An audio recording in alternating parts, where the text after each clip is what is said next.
By 2050, women are expected to control most U.S. financial assets. That shift matters for financial professionals and individual investors alike.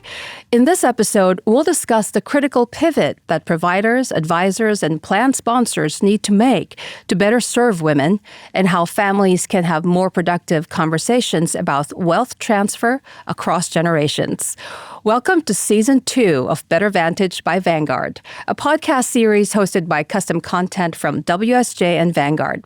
I'm your host, Christine Kashkari, Editorial Director at WSJ Custom Programming, and I'd like to introduce my co-host in this series and our resident expert, Joe Davis, Global Chief Economist at Vanguard. Christine, great to be here. Great to see you again, Joe, yes, even though you're outnumbered today.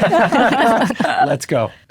Well, joining today to discuss how the financial concerns of women will reshape advisor practices and the behavior of families when it comes to investing is Fiona Greig, Global Head of Investor Research and Policy at Vanguard, and Janel Jackson, Head of the Bank and Institutional for Financial Advisor Services at Vanguard. Janel, Fiona, welcome.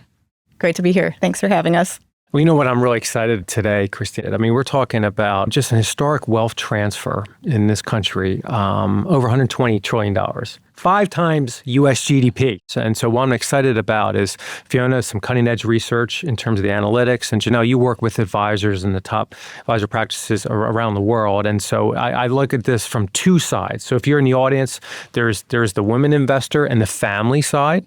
There's also the advisor side. That's what I'm looking for. So 2 sides, and then perhaps 2 dimensions, because maybe there's even some insights as a male, as a husband and a father, I could take away from too. So again, that's why I'm really excited about today's episode. Fiona, you were with us in Season 1, where we were focused on the concept of the mass retirement of baby boomers, which acts as a catalyst for what we're talking about today, which is the historic wealth transfer and who the majority of those assets are going to: women. So can you talk about why this is important and what are the implications for that?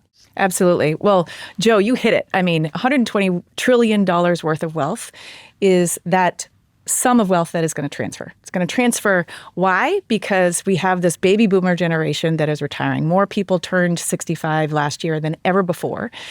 And when that happens, if you think about a married couple, the woman has a 70% chance of outliving her husband. And if she does, she's going to live 10 years longer, a full decade. Yeah. So that means she's actually in the hot seat twice, right? So wealth transfer is typically in 2 phases. First, from spouse to spouse, so from that man to his wife. And then second, from mother to child, adult children typically, right? Now, why this is so important, not just for families, but for the industry at large, is that there's a shocking statistic that 70% of widows change their financial advisor. They weren't somehow in the conversation. I could not unhear that statistic when I first heard it. Yeah, and so it tells us very clearly as an industry that the status quo needs to change. It needs to change for women. And women are now in the protagonist seat for the family's financial story. That's why it matters. Janel, are women ready for this? Can you talk about some of those issues that women uniquely face when they're building and preserving wealth?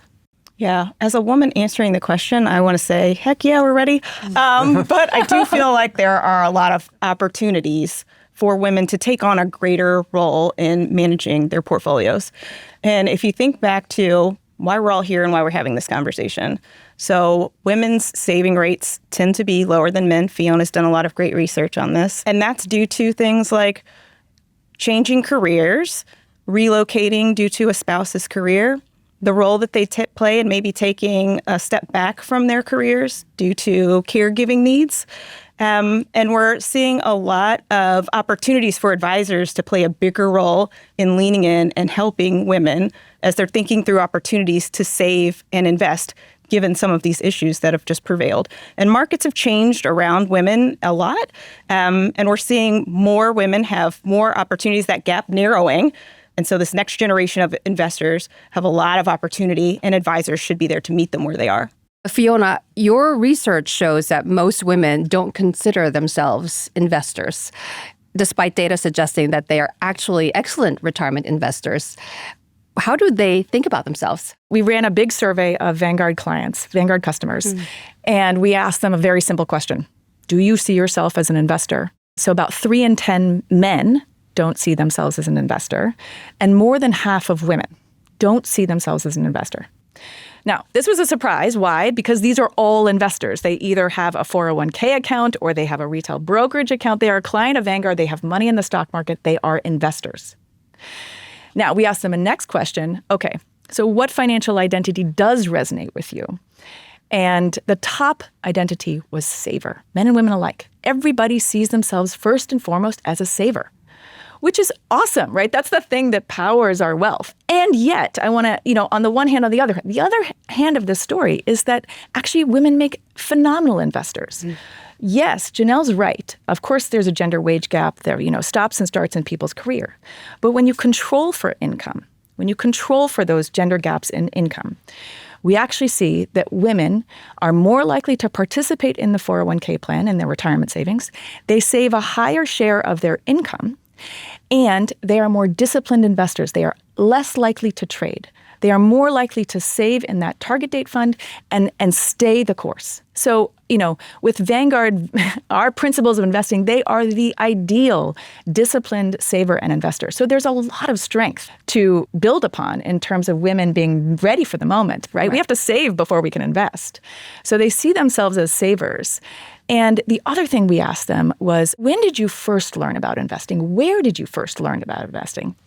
And it was really surprising. So actually everybody named the workplace as their top place that they had first learned about investing. Right. So, employers, think about that. You're in a really important seat in terms of building that financial identity. And when I think back to starting my career, like my employer sponsor plan was where I really got exposure to the element of compounding.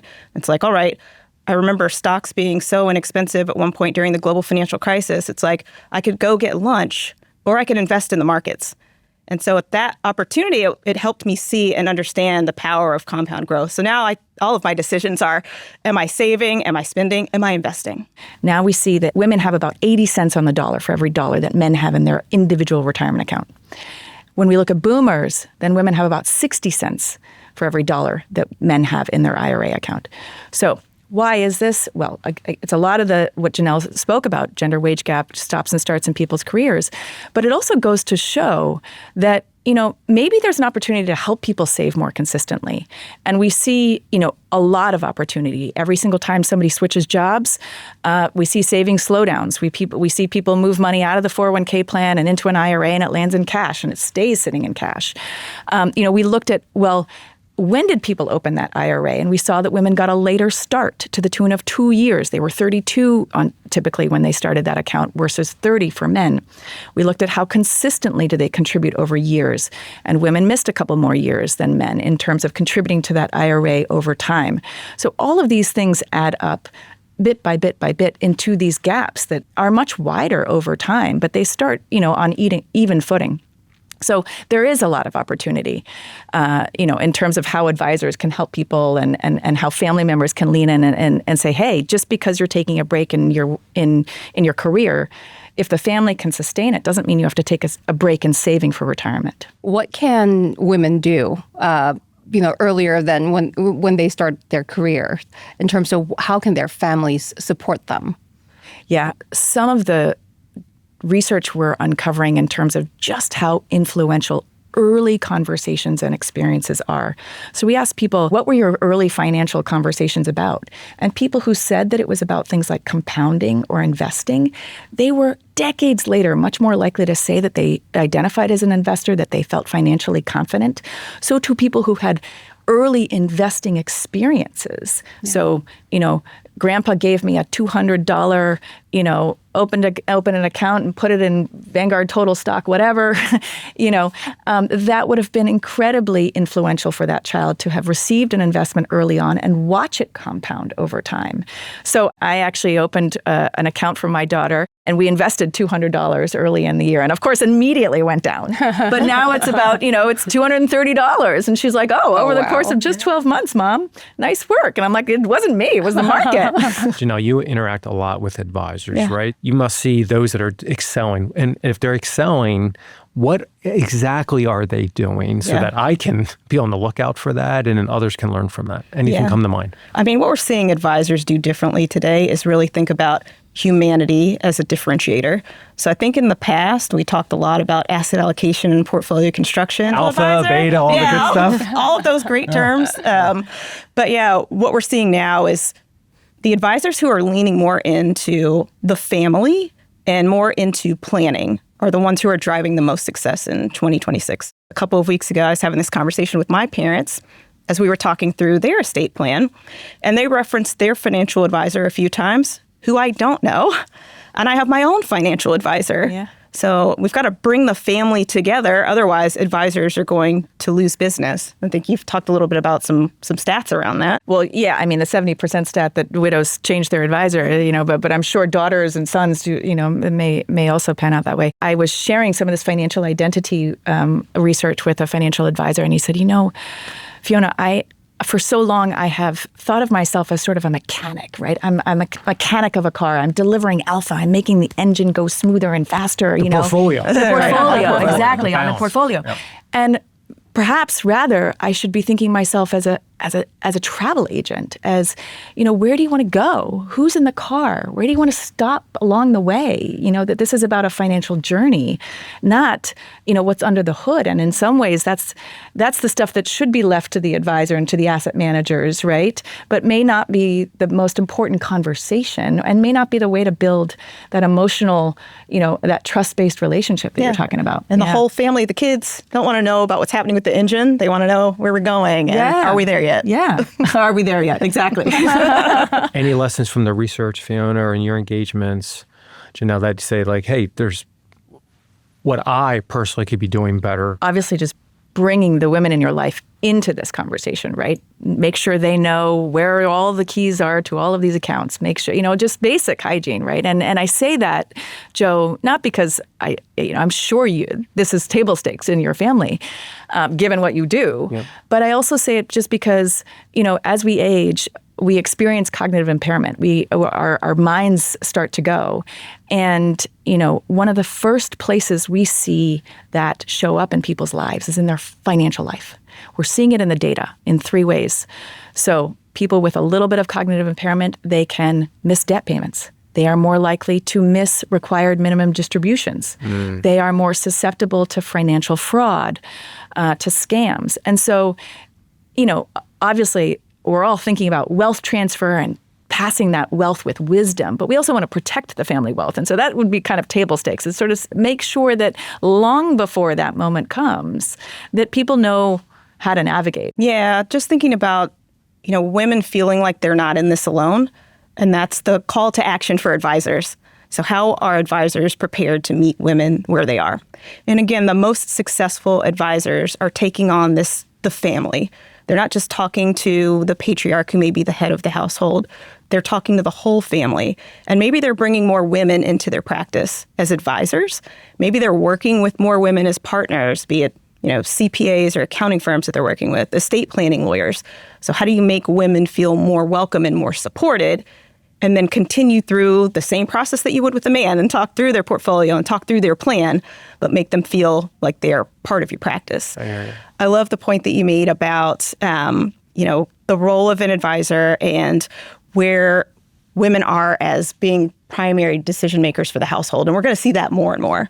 And sometimes that's by choice. Sometimes that's due to divorce. Unfortunately, sometimes it's due to widowhood. But if an advisor waits for any of those one scenarios before they develop that relationship with the family, it will be too late. I just thought there was taboo. You don't talk about finances, right? So family, right? But I think that seriously, that's what I'm hearing. Earlier, more often, but they're uncomfortable, right? At times, right? But how uncomfortable and emotional. But you're saying the data says we have to get there. Yeah. I mean, I remember a long walk I went on with my dad, and he was talking to me about all the big things in my life, but also his plans for his wealth. And I was in tears by the end of the conversation, because actually this is a conversation about his dad, Yeah. Yeah. And I just wanted to be with Dad. And so there are many reasons why we don't have these conversations because they are tough. Yeah. They are tough. Is the way that you communicate to a woman versus a man that needs to be different as well? I wouldn't say it's the way that you communicate, but I think that having a deep relationship where there's lots of emotional trust tends to result in better outcomes. Mm-hmm. So it can't just be business, business, business. This is an emotional experience like you just shared. And if you're going to have somebody that you can pick up the phone and call to have that conversation, it has to be somebody that you're comfortable being vulnerable with. And without that type of relationship, maybe it's okay for it to just be business, business, business sometimes with men. But with women, it's more than that. Mm-hmm. How do you help them see that you're there to help? How can you be comforting in a time of need for a conversation that might evoke emotions that you may not be comfortable with, but you're going to have to meet them where they are? So we were talking earlier, as you were mentioning that women are terrific retirement investors. And that's partly because I think they're more stable and more consistent in their approach. Chelsea's looking at me. She's saying, over there.